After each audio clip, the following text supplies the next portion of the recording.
జనసేనతో పొత్తులో ఉన్నది భారతీయ జనతా పార్టీ. అదే జనసేన తెలుగుదేశంతో పొత్తులోకి వెళ్ళిపోయింది, సీట్లు కూడా ప్రకటించేసుకుంది. భారతీయ జనతా పార్టీని కూడా ఆ జట్లోకి తీసుకొస్తానని చెప్పినటువంటి పవన్ కళ్యాణ్ పదే పదే స్టేట్మెంట్లు ఇస్తూ వచ్చారు. ఈవెన్ మొన్న కూడా స్టేట్మెంట్లు ఇస్తూ వచ్చారు. ఈ రోజు వరకు ఆయనకు అపాయింట్మెంట్ ఇవ్వాల అధినాయకత్వం, భారతీయ జనతా పార్టీ అధినాయకత్వం.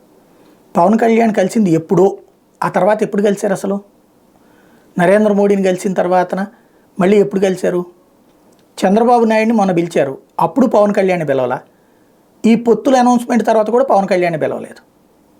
అంటే పవన్ని వాళ్ళు సీరియస్గా తీసుకోవడం మానేశారా? ఎందుకంటే తమని బలవంతంగా తెలుగుదేశం వైపుకి తీసుకుపోతూ తమని ఎదగనీయకుండా చేశారు కాబట్టి పవన్ బీజేపీ కలిసి సక్సెస్ అవుదామని చెప్పి చివరికి బీజేపీని ఎదగనీయకుండా చేసి తెలుగుదేశాన్ని ఎదిగేలా చేయడం కోసం పవన్ కళ్యాణ్ చేసినటువంటి పనిని ఇప్పుడు బీజేపీ అధినాయకత్వం కూడా గుర్తించినట్టుంది. గత్యంతరం లేకపోతే పొత్తులో చేరాలి తప్పించి మిగతాదైతే పవన్ కళ్యాణ్ ఇప్పుడు ఓ పక్కన జాతీయ నాయకత్వం నుంచి ఎవరు ఆంధ్రాకి వచ్చి మాట్లాడలేదు, పవన్ కళ్యాణ్తో అసలు మాట్లాడట్లా బీజేపీ నేతలు, ఈవెన్ పురంధేశ్వర్ కూడా మాట్లాడట్లా. అలాగే జనసేనాన్ని పిలిచింది లేదు. ఏమన్నా రాబోయే రోజుల్లో ఈ తాడేపల్లిగూడెం సభ తర్వాత ఏమైనా పిలుస్తారని చూడాలి.